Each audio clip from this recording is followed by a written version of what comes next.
afternoon. Thanks for having me here. My name is Helianti. I'm from Indonesia, and I've been known for bringing back forgotten food to the market. But you break my secrets there. Actually, I was going to make a confession because I'm not an agronomist, I'm not a food technologist, I'm not a chef, and I'm not in the food industry. So if I were know what I'm going to enter into, probably I will not start. So because it's quite hard. So anyway, I need my, yes? So where do I? Okay, sure. I started about 10 years ago, so I have to say that I was quite trapped by friends of mine who introduced me to the network of indigenous farmers, and there were 1 million of them across Indonesia. So they invited me and my husband to do a roadshow for 3.5 months.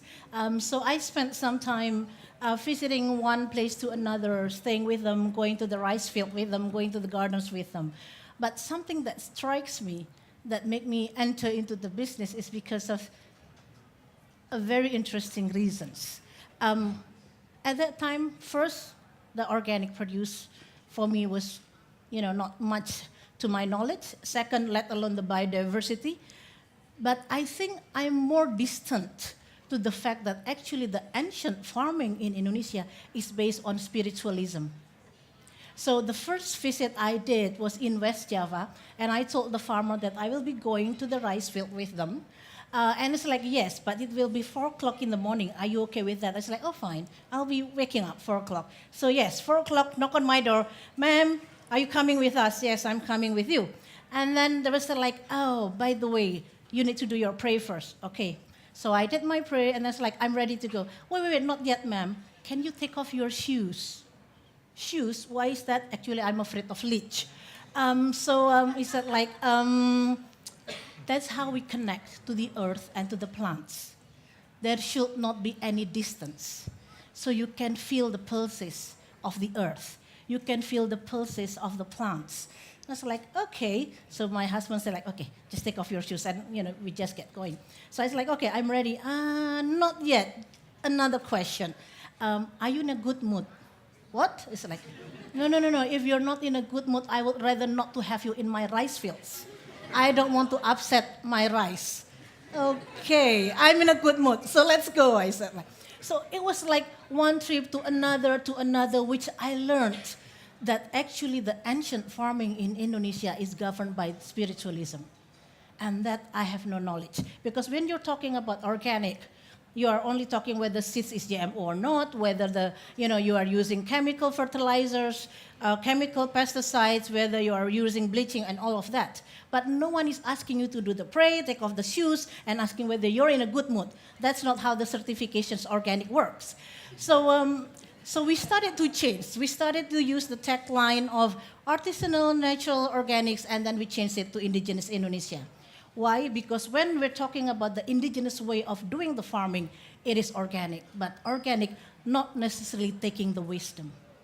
So that's how our journey started. So and then another story that actually really pushed me into going to the business is there is this old guy called Mbah Suko. So my husband and I went to his home, and we were so surprised to see that surrounding his house, he was growing paddy, rice, in the buckets. And at that time, the concept of urban farming were not known in Indonesia.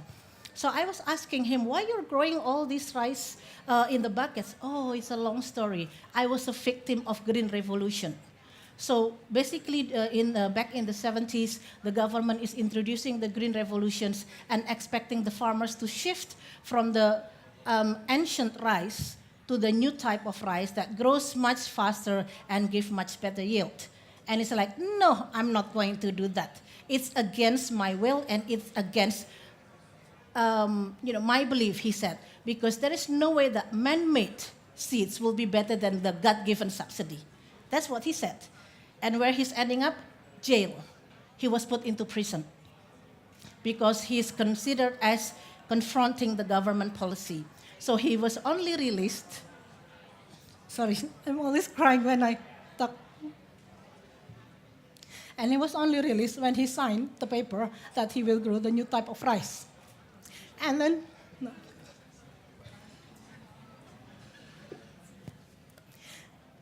And then he said like, okay, I'm not going to let these seeds gone away.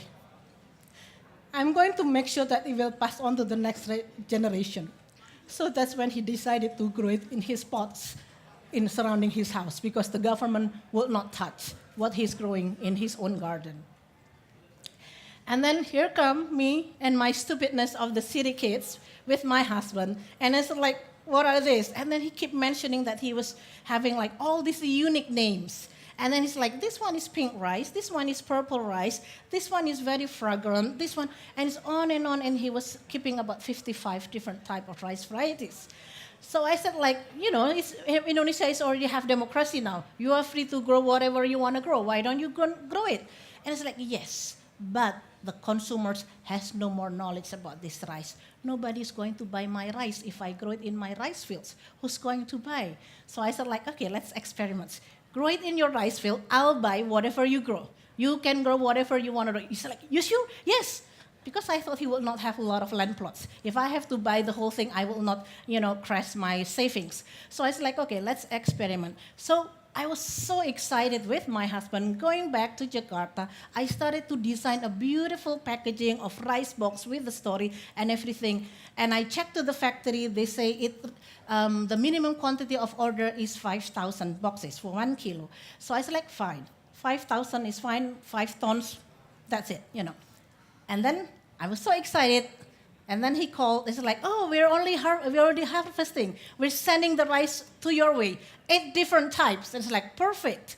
And then when it arrived, it was only 200 kilos, 25 kilo each of 8 types of rice. There goes my boxes. I could not order the box because it was too tiny, the quantity, that, I will not, be able to, because the box will be sitting there, not being used. Okay, now what am I going to do with it? So my husband come with an idea because we passed on this small village with a very good craftsmanship on the bamboo. And it's like, why don't we pack the rice in single, servings and put it in the bamboo baskets? So we started to draw together with the craftsmen and we come up with this product. So this was actually our first product, which has the collections of the different type of rice. So, of course, because it's artisanal, there is no minimum quantity of order. So we started to, bring this, and apparently it sold out, and we managed to export it to Italy. And they love it so much. So this is only part of the story how we started the company. But now we've grown from 8 farmers to 52,000 farmers over the period of 8 years. From 8 products to 800 products. And 250 is already certified organic for US, Europe, and Japan. But do not mistaken, 800 products is not because that we are diligent or being aggressive. That's how many problems faced by the farmers. So every problem, we decided to create products to provide for solutions. So I don't know if you are aware of this. This is our beautiful stone jar. And we put salt inside it. This product is created because back in 2010, there is a Merapi eruption. And at the same time, there is a crisis in US and Europe, which normally these crafters are receiving order to make Buddha statue. But because of the crisis, their houses crashed by the mountain volcanic, and then they have no orders. So they called me, it's like, ma'am, can you give me statue orders? Oh my God, I'm not selling statue. So a friend of mine who's a French chef in Indonesia said, like, you can use it for your salt. So we decided to do this, and we bring it to Italy, and apparently in 2014 we won the number 1 for the packaging using the traditional materials. It's in Salone del Gusto in Torino. So that's a bit of the story behind it. And So this is what we're doing right now. We're basically focusing on the biodiversity. For the rice alone, Indonesia used to have 7,000 different type of rice varieties back in the 60s. In our network, we have about 1,100 still left, and we already released to the market about 48. So basically, we simply fall in love and inspired by what we have. And we realize that unless we work across the supply chain, there is no way this product will get into the market. It will get lost into the translation. So this is basically what we do. We started with discovering, reviving, innovating, promoting, and selling. Any of this element missing, then it will never goes to the market. So this is the green box. This is basically the interventions that we do. Because yes, people love the concept of the product, but nobody wants to get sick. So we have to make sure that the food safety elements is placed into order, and we also need to have the certifications in place so that we can penetrate the market. But again, all of our farmers has no access to financing. So we have to come up also with the idea of, with the concept of providing the financing so that they will be able to do it. But I think most of all, the important part is to create the branding of it, because without the branding, it will be difficult for us. So how did we survive? Because a lot of the same initiative did not survive. It's because we are focusing on so much on the product differentiation. What makes our product stand out from the crowd? And this is, for example, this is our pyramid salt, not molded, naturally occurred. It's in North Bali, and this is where we pack it with this stone jar. So basically, this is only 55 grams of the pyramid salts and 900 grams of the stones. So basically, we are exporting the stones. So we expect that the product speaks for itself. So this is repositioning commodity, because if we sell the ancient rice just as it is, people is not appreciating it. But the minute they saw it in a basket, looks cute, can be nice for a gift, then people starting to think, why you put the rice in such beautiful packaging? It's just a normal staple food. Yes, but there is so much philosophy, story, and the dedications of the farmers behind it. So this is another one. This is also vegetable mixed noodles that we created back in 2010, also because of the Merapi eruption. So I received phone calls 1 o'clock in the morning from the group of farmers, and they call and say like, ma'am, can you help me buy our fresh produces? Because if we don't harvest it now, it will be burned by the ashes of the volcano.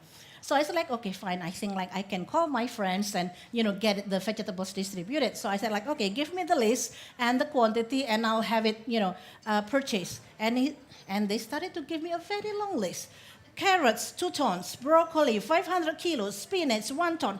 And the list is going long and long. It's like, there is no way I can sell it to my friends before it is being getting rotten. So I was thinking for a few hours, and I called my friends who have a noodle factory, and it's like, can you mix all the type of vegetables for the noodle? And it's like, yes, I've done it for the tomato and carrots, so I assume we can do it. So we have now 14 different kind of noodles mixed with that because of that incidents of the Merapi eruption. And we've been exporting this to Italy and to Japan. So this is another one, how we need to create a powerful narrative. The island where we created our coconut chips has no factory at all. All the farmers have never seen a final products, have never do an added value processing. All they did was just loading commodities to containers. That's it. There's nothing left for them. So we decided to do this crazy idea of doing this coconut chips factory in Flores Island, and we pitched to Co-op Swiss. And when I pitched, no factory, we don't even have the equipment, and I asked, can you give me a 10 containers order? It's like, Heli, are you sure? You don't have the factory? Yes, but I'll take you there. I'll show you the place where we're going to set up the factory. I'll introduce you to the farmers. I'll show you the farms, and I'll tell you why we need to do it there. So they came all the way. And they decided, wow, this is a cool project. Let's do it. So there we go, and we only delivered it 1 year after the first pitch. So it's very important for us to have that confidence when we are pitching, because if you don't believe in yourself, nobody will believe in you. And apparently, Co-op never buy anything without the HACCP certificate. let alone there is no factory with it. So this is one of our craziest projects. So it's also very important for us to tell the stories behind the creation of the product. You cannot get any sustainable than our stone jars because Indonesia is a ring of fire. We have so many volcanic eruptions, so we will have plenty of supplies of the stone for our jar. Not that I'm praying for it, but that's the reality. So another one is that it's also important to make sure that it's not us who become the celebrity, it's the farmers, because they're the one who pass on the heritage, who carry on the heritage. So this is Pak Dwi, one of our oldest farmers that has been working with us. We took him to Italy for Salone del Gusto in 2014. They fall in love with his figures. They decided to take nice, beautiful pictures of him and create this poster. And in 2016, his face is all over Torino. So he became the icon for the Salone del Gusto in 2016. So it seems like simple, but when this story goes to the young farmers who has been wanting to leave the farming, then they go back. Because Indonesia right now is losing 500,000 farmers every year. And that is a very alarming rate. So unless we make the farming sexy and hip, and they create the branding and become the food entrepreneurs themselves, then there is no way they will go back. So this is how we grow. We work across Indonesia, and I'm sure a lot of you are chefs here. You will be excited with our newest products because we just came up with a product of plant-based salt from Papua. So the salt is extracted from different type of plants. So it will be our newest project. We work with the indigenous community in Papua for that. So we've been exporting to 22 countries in 4 continents right now. And we have an interesting story because the first 2 years, it was damn difficult to sell even in Indonesia. So 2011, we decided to do exports. And apparently 2014, 90% exports, 10% domestic. But because we have the hype of being exporting products from the remote Indonesia, and we've been covered our work with the media, then the consumers started to pick up. And last year, we managed to put 45%. So 45% for the domestic. So I would like to have the video to be played. It's a 3-minute video, and then afterwards we can have a question and answer.